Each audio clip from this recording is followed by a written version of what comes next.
Good morning, Noel. How are you today? I'm very well, Paul. Thank you for inviting me to speak on your podcast. Brilliant. And it's Christmas. Not quite Yes, Christmas, but indeed. we're nearly Christmas. Well, Christmas is very special for anybody named Noel. Yes. And I wonder why I've asked you to come on my podcast.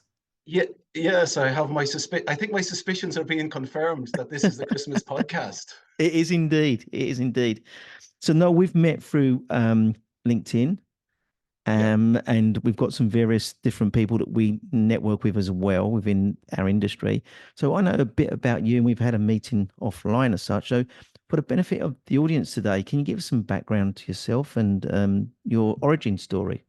yeah. Well, my name is Noel Burns. My background is building mechanical and electrical services design, and I've been involved in energy management, stroke environmental management for over 25 years in some shape or form, be it energy audits, research, um, and more laterally, training and communications is a larger part of what I do now.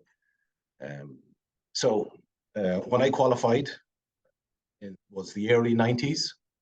There was very little work for engineers or anybody in the building trade. Right. So I took the boat to the UK and I worked on the buildings for a number of months, and I bought myself a magazine, a building construction magazine. And in the back of that, it had a directory of every construction related company in the UK. And I started sending in my CVs, Right. my CV. And I got as far as B, and I sent it into the building research establishment. They were recruiting at that moment, and I went in there as a scientific officer in 1994. And I was there for 10 years.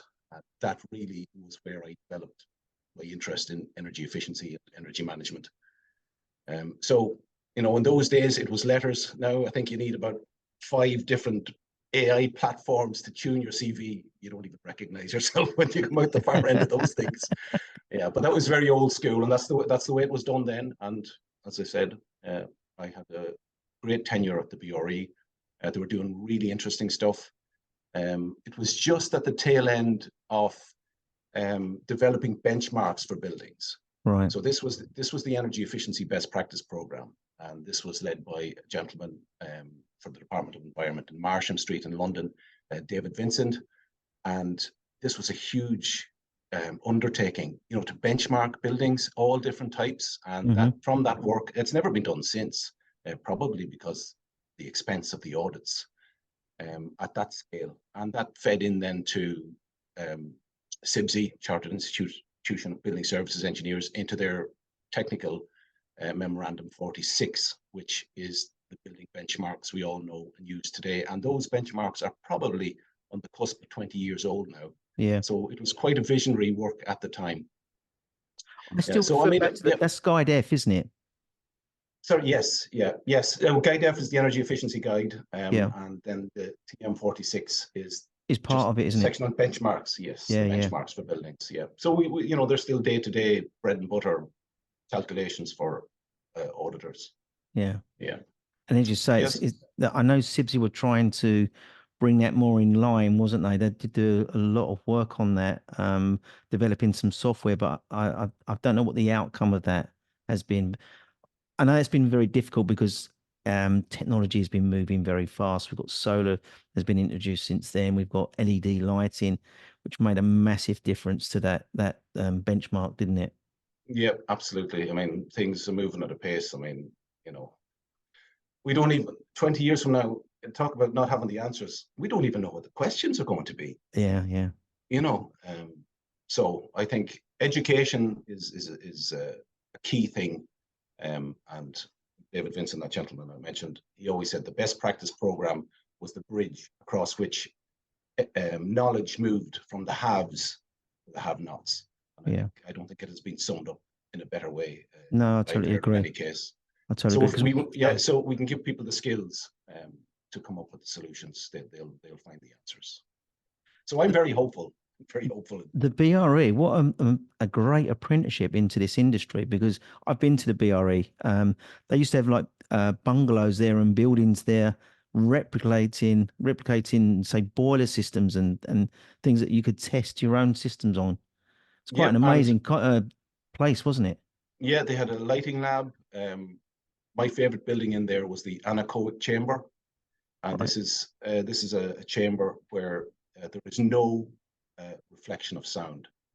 So you go in there, you're standing on a metal grid, acoustic attenuation on every surface, and it's very eerie to hear your own heart beating and Wow. almost the blood pumping through your veins.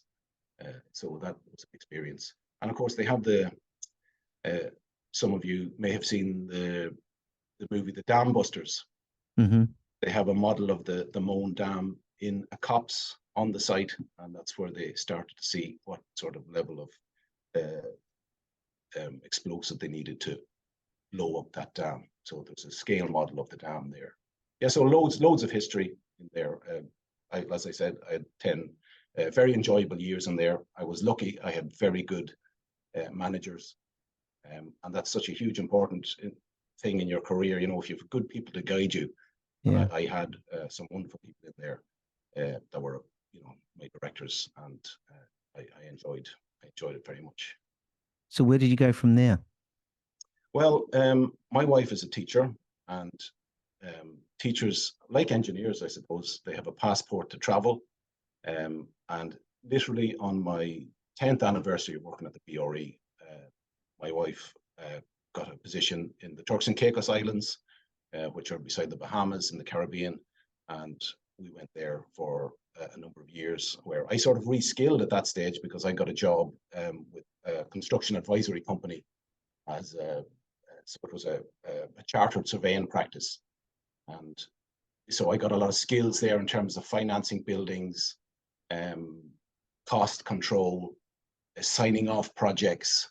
So again, I was very lucky. Russell Orwell in there in construction advisory services was my boss, and you know, he was. We did a lot of work for the public sector in there as well. Atkins had won a contract, Department of Overseas Development, to do life cycle costing on every building of the public estate there. From that, then we did that. That was nearly 1.5 years work. So we were looking at roads, infrastructure, buildings, and from that, then we developed a maintenance manual and life cycle costing for the assets. So that was really interesting work as well as all the sort of development stuff that was going on with condos and high-rise developments and Yeah. green tourism and ecotourism. So that was all bubbling along in the background as well. So I enjoyed that. So there's still the overlap area to focus on regarding energy, yeah? Yes, and you know, the development of some of the islands, the infrastructure that was required, Mm, you know, water treatment. There's no fresh water, right. so all had to be desalination plants, electricity generation, all the diesel generators in those days. Now moving gladly over to solar energy, so that's a good thing. So that was probably one of the most enjoyable couple of years I in can my imagine. career. Was there, Can imagine. yeah. But then you sort of outgrow it as well a little bit, and you know, it's a small island. And, you know, the timing was right then to move on, I think. And you Yeah. you keep have to sort of a change is good. So, And then where did you come back? yeah, well, Or did you as I keep on said, traveling? no, we travelled. I worked in the Philippines Oh, wow. for a couple of years. Again, my wife from Birmingham was working in the British school in Manila. And then I started working for the company I'm working for now, doing some research and writing technical documents. And so the time difference was great because it would arrive on Brian's desk at 5 p.m. I'd work on it over his night, my daytime, and he had all the answers ready to go at 9 o'clock the next Yeah, morning. yeah. And I see a lot of consultancies are doing that. You know, they're a lot of the drawing work and the CAD designs and that are being worked on overnight, and they're fresh then the next morning. Yeah. That's why I'm in Thailand at the moment, and I really like it because I can wake up in the morning, have a whole complete day. It's 4 o'clock now. I'm starting my day. And you're Yes. just, I'm finishing my day, but I'm Yeah. starting my day. It's Yes. great. I really enjoyed that yeah, way of life, and I can see how that was appealing. yeah.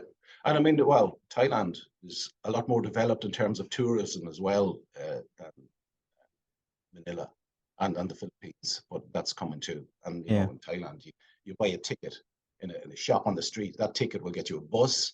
It'll yeah, get you a train. It may even get you a ferry. And the infrastructure just wasn't there in the Philippines. I presume, well, that's a number of years ago now. It's developed more, but yeah. certainly uh, I've actually been Thailand to the isn't. Philippines, Yeah, and it's a beautiful country made up of it many is. Yeah, islands, but it isn't as easy to get around as it is no, in no. Thailand. Yeah, yeah. So we did some work there uh, on sort of promoting the tourism aspect of it. And I think eventually the website was bought by the Department of Tourism. That Right. was after I had left. So that was interesting as well. Because I'm an outdoorsy type of person. I love being outdoors, not in a sort of Bear Grylls survival mode Yeah, yeah. way, but more a gentle meandering. But I definitely I like being outdoors, and these countries are great to travel through. So you've gone So from much to one see. side of the world to the next side. Oh, are we easing our way back, or we still Yes, and traveling? yeah, yeah. Well, on that stage, and then the we wanted to be closer to family, Mm, so we came back to Europe then after that stint, and we've brilliant. been I've been lucky. I've been we have. Well, I mentioned it's important to have good boss. I've had very good clients as well, and that's Right. very important. So you So we self-employed now? yeah. Well, there's a couple of us, and we can pull in some colleagues then for the more technical stuff. Myself and Brian mostly these days we do training, and we set up this program called the Green Teams National Program, originally funded by the EPA, and they sort of prime the pump. Now it's a commercial product, and we've gone into over 60 organizations, and it's been very successful. Tell us And more the about the whole green teams. Yeah, well, the reason it sort of came about is, well, you know John Mulholland. Um, I met John Mulholland at BRE many years ago, and he was the first person to really see um, the people aspects of energy management and to promote this communication side of it. Because before it was all technical, and now I know energy management is really like a three-legged bar stool. So you have the process, that's the standard operating procedures, the checklists, policies, and then you have the people. So that's all staff engagement, and then you have the projects. The typical technical projects, and Mm, that's where engineers are most comfortable down in that sort of area. yeah, yeah. But I learned the hard way. If you don't tackle those other two areas, and John was quick off the mark on this one, your energy management program is going to fall over. Yeah.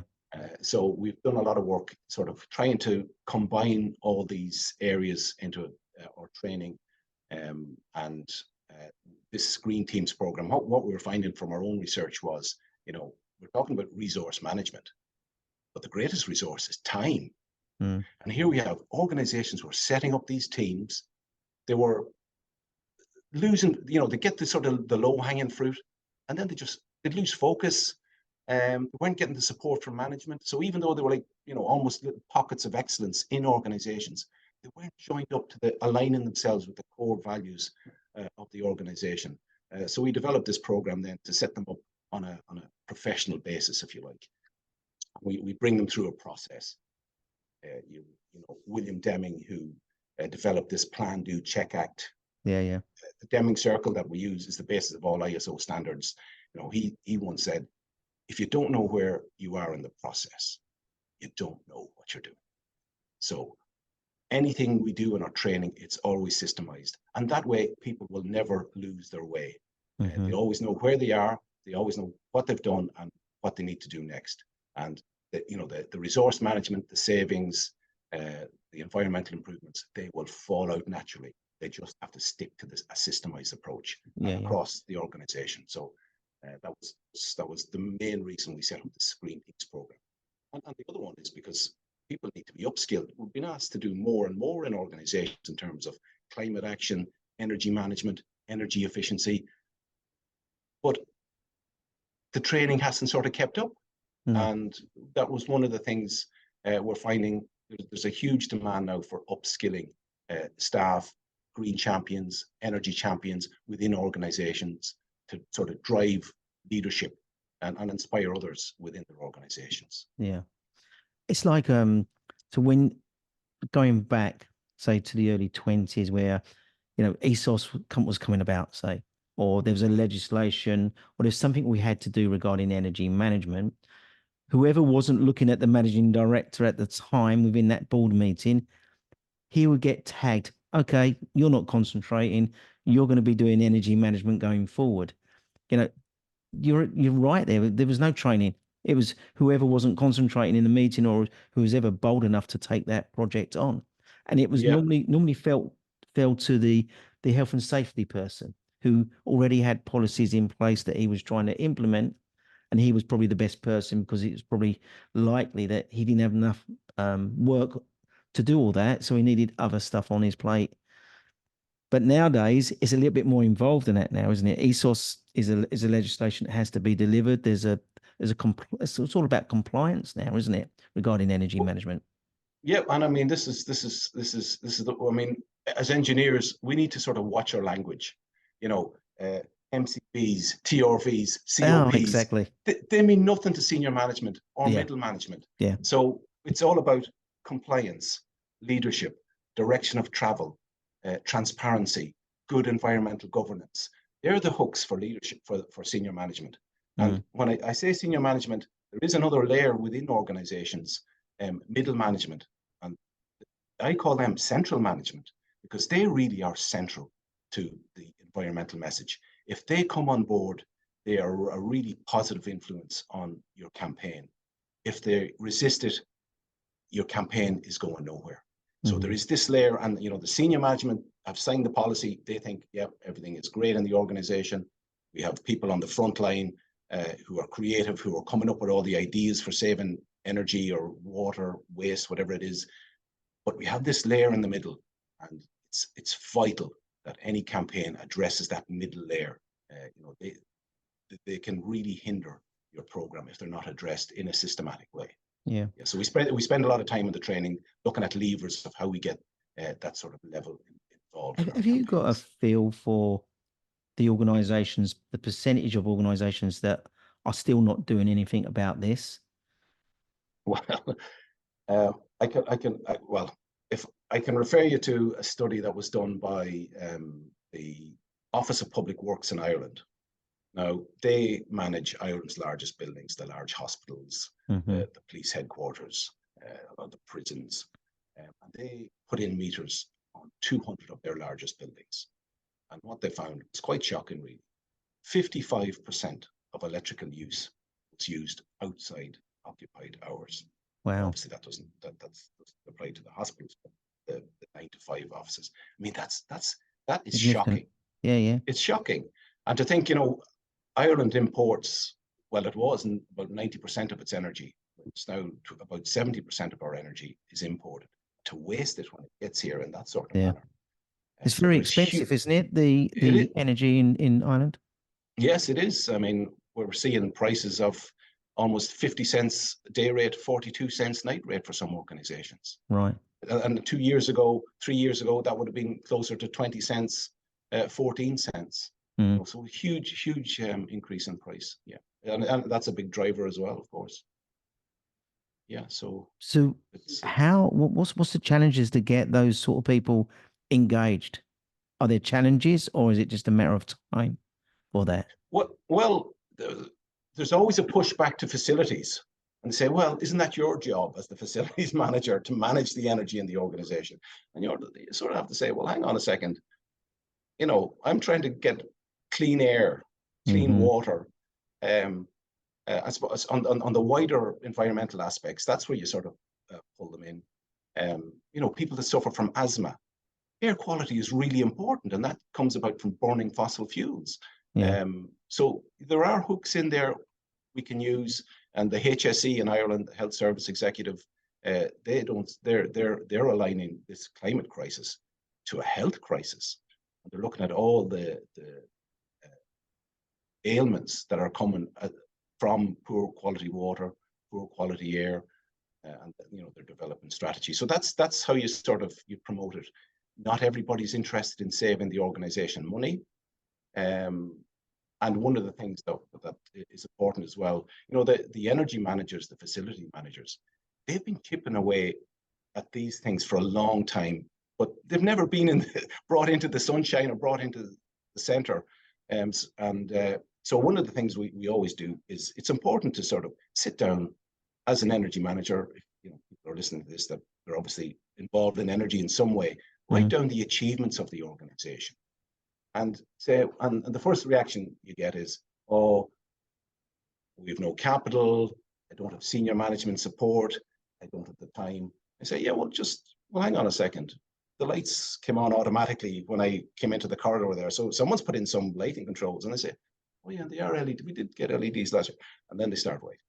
Yeah. And then 2 pages later, you have a full list of everything that organization has done.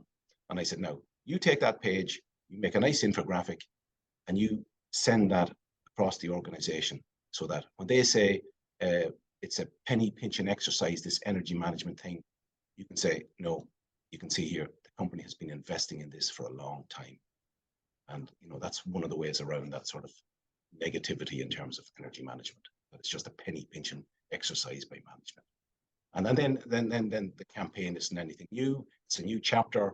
You're doing some staff engagement, and it's just a roll on of what the facilities people have been doing all along, but probably unnoticed. Yeah. No, let's go back. And I know I do like to go back in time. Let's go back to your days at BRE. The building research establishment, was their focus on energy management then? And what was the outcome? Was it about cost, or was it about saving consumption? Because we really didn't, climate change and things like that wasn't on our radar then, was it? Yeah, well, I've been lucky enough. I've seen the fuel crisis in the late 70s. So that was all about energy conservation. Yeah. That was the terminology used. Yeah. Then, of course, in the 90s, the buzzword was efficiency, business efficiency. And of course, energy got that title as well. So it was all about energy efficiency. And then it moved into, and the Carbon Trust in the UK they were the first ones really to go with the carbon, they were. the way of carbon. So it then all became carbon management. I think emissions focused, if you like. So that's the timeline, but essentially it's almost the same product. I mean, energy efficiency is still the low-hanging fruit of climate action. There's so much work still to be done on buildings, and it's the simple things done consistently over time that produce results. And there's an old Chinese proverb that says, water hollows the stone, not by force, but by constant dripping. And that is a bit like energy management. Sometimes you have to be a bit of a drip, but you have to have the consistency in the message, the consistency over time period. And I can vouch for that, because I've been working with organisations since 2016, and I remember going around and sort of saying, why are all these lights on? Why is all the plant running out of hours? Why is it all in hand? And I used to just get the shrugged shoulders. We're trying to, as you say, provide air quality, lighting, heating. We're trying to provide those for core areas, but it was ended up running 24 hours a day. There was lost control. Yeah, but the building services engineer, their role is you're juggling fire and ice. Exactly. That's your role. Yeah. You're heating and cooling and trying to make it comfortable all the for time. People. Yeah. So that's what you're doing. And putting light on the situation. So, but what I've seen over that period of time, that dripping water has actually eventually, my consistency from 2016, 17, now I've even got, I work on with a group on a weekly basis. We're focusing on the energy significantly. And, you're right in what you'll say about the do this list of all these things we have done. I could say to you, say 12 months ago, oh, I'm frustrated that we haven't done anything, but we had done a lot. LED lights in 2 areas, one and some key areas. We've done the LEDs, we've done some heating projects. And when I start to look, I could have 2 pages very easily without even thinking. And now here we are today, focusing on best practice. Yeah. You know? So yeah, keep good records, and don't. And people are very shy about promoting their achievements. Yeah. We need engineers now more than we've ever needed them. We need to grow energy management, climate action outside the plant room, right across organizations. And Do you think there's enough? Do you think there's enough engineers for us to go and deliver the savings that we need to provide to bring climate change down to a level? Well, I think there's always going to be this specialist design engineers, so we need those, of course. And I suppose we're seeing it in design practices as well. So they're sort of taking a more holistic approach. So the services people are working closer with the architects, to get the passive design development. So that's encouraging. And then everyone is an energy. We're all energy managers in our own home. Yeah, yeah. And that doesn't change when we get into work. If we can bring that attitude into the workplace as well. Yeah, I think that's key. That's key. And people are encouraged. They're recognized for what they're doing. And I mean, that's one of the big reasons why green teams or energy teams, they run out of steam after 12 to 18 months. No recognition from the organization, not aligning themselves with the core values of the organization, not promoting their achievements, not knowing how to measure their success.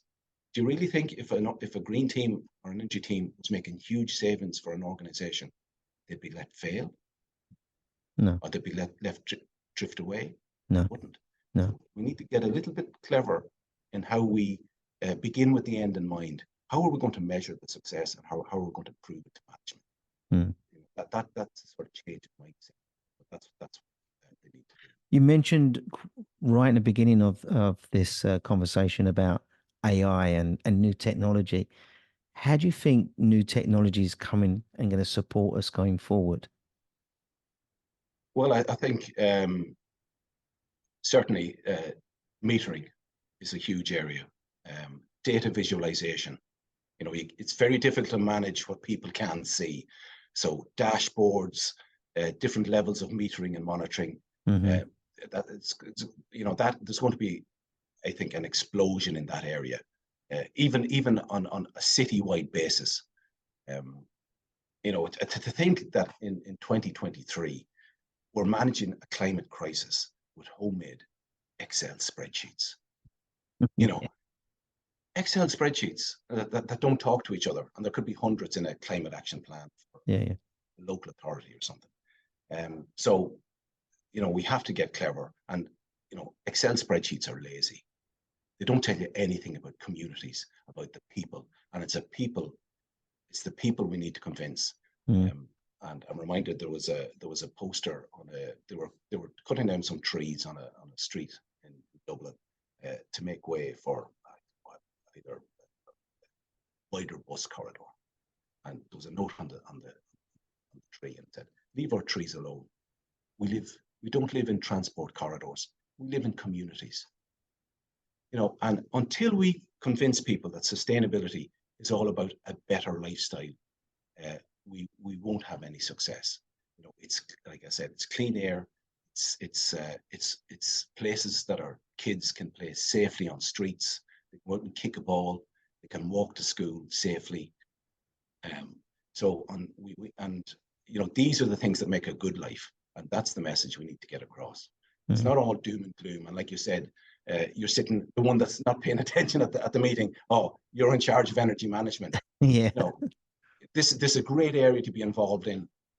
It's an area full of change. Things are happening very fast, and it's a great time to be involved in energy management and environmental management, because the speed of change and the response required. We're really looking at whole organization responses. And I think those figures you had earlier about 50% of their energy is used out of hours. I would say that's pretty much everywhere I go as well. When I'm looking at new clients who engage me to do energy, and that's where all the low hanging fruit is. We can just bring that window to realign it. So I like to do a review and then I realign. And realigning those times is the first thing we need to do. And I think I made a 30% saving on an organization's energy just by realigning. And what we're finding in especially in London, where staff only work the Tuesday, Wednesday, Thursday, they're off on a Monday, they're working from home. We've got a lot of home working now. Buildings are still operating as if it's a Monday to Friday.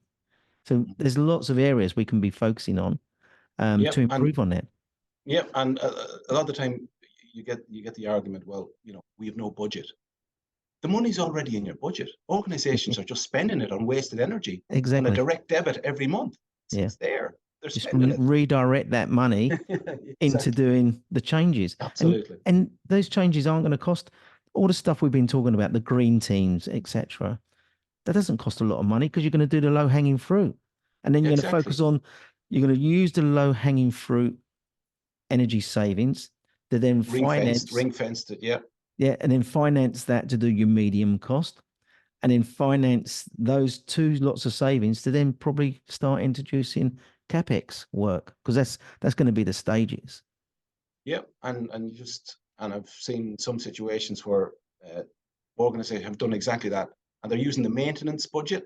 They're putting a little bit into investing in energy efficiency, and over time they were building up a really good investment pool or fund for the bigger projects. Do you think the green team approach, what you're delivering here, that's a good starting point for net zero, isn't it? I think net zero is a long horizon, and people can lose focus on exactly what they can do on a day-to-day basis because that horizon is so far away. So I would like to think that people, be they energy champions, engineers, when they go in at 8 o'clock in the morning, they concentrate on what they can do that day to reduce energy. We have complicated the energy management message. It's very simple. Energy is powered by the hour. And the secret of that formula is the multiplication symbol. So energy is power multiplied by time. Now, if we have a piece of equipment that is on for half the time, your realigning that you're talking about, and it's 50%, and it uses half as much energy, so it's and the piece that was there, a half by a half is a quarter. So we can reduce our energy consumption by 75%. By the power of that equation, by looking at those two areas. And that's really the role of the energy manager: time and the rating of the piece of equipment. That's what we should not lose focus on that. We will get to net zero. Very quickly. So Noel, it's come to that time of the interview where I'd like to just put you on the spot and ask you whether there's anything you can give back to our industry and the people listening to the podcast today. Well, it probably comes back to one of the points I said earlier.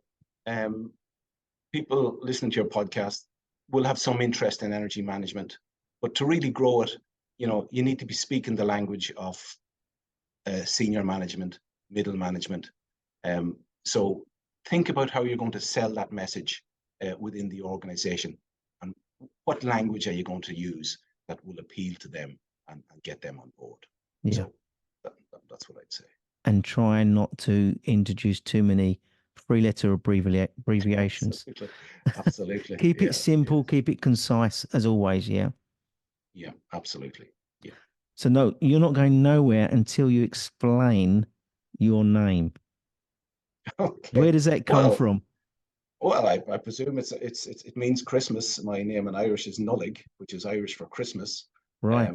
Noel is in Spanish is Christmas, and Papa Noel is Father Christmas.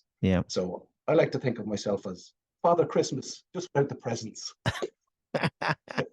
And without the beard.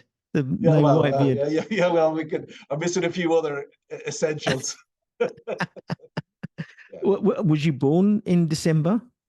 I was born in December in 1968. So that's a very important year for me. But it was also very important as well, because in that year, in Christmas Eve 1968, the greatest environmental poster was launched. Do you think you know what it is? No. It was Bill Anders from Apollo 8 took a picture, the full Yes. Earth picture of the full disk of Earth in color. Yeah. And that launched 1,000 environmental movements, because for the first time we saw Earth really as a For what it living, was. breathing organism. Yeah. And when we look up, we see wonderful blue sky sometimes and the sun there, but in reality, from orbit, the sun is in a vacuum. It's in the black sky, and the thinness of the atmosphere, this veneer of gases that permit everything to grow, make it habitable for us to just keep dumping all this carbon dioxide, methane into this sliver of atmosphere. It's well, it's not good. No. It's when we're affecting. We're seeing climate change everywhere now. It's Well, even today we've had earthquakes in China. We've had volcanoes erupting in Iceland. It's quite significant, isn't it? The flooding we've been seeing already in just today. We've seen that in the news. And I know the yeah. news and the press are publicizing this more and more, but it's still there, and we've got to do something about it. And people have got to stand up and listen to what's happening. Yeah. What did you just to go back on the COP? What do you think about the COP this year? Have you had any views on that?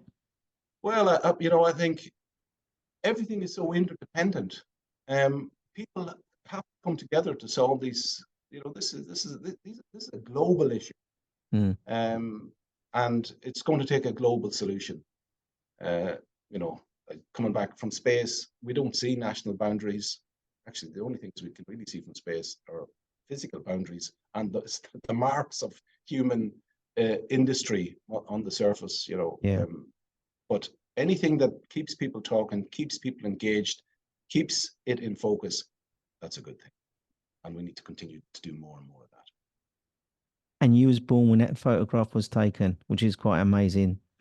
Yeah, and I often, when I end a conversation or people says, "Oh, well, we can't do that," I say, "Well, it's 55 years since we put a man on the moon.